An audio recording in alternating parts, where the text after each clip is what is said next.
цель приезда в Хангаласскую центральную районную больницу? Ну, сегодня мы приехали в Центральную районную больницу с целью познакомить с руководителем Центральной районной больницы, который назначен, Артур Павлович Протодиаконов. Встретились с коллективом и, собственно, обсудили задачи, которые стоят перед Хангаласской ЦРБ, и непосредственно уже даже ближние задачи.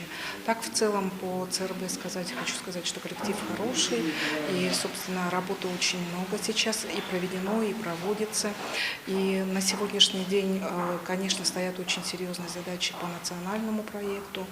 Это и те моменты, которые касаются индикатора всех направлений, и сердечно-сосудистой в направлении и борьбы с онкологическими заболеваниями, и в целом, конечно, по развитию первичной медико-санитарной помощи. Ну, начиная с тех моментов, которые касаются непосредственно диагностики и лечения, и заканчивая уже инфраструктурными моментами, которые касаются капитальных ремонтов и приобретения вплоть до движимого имущества.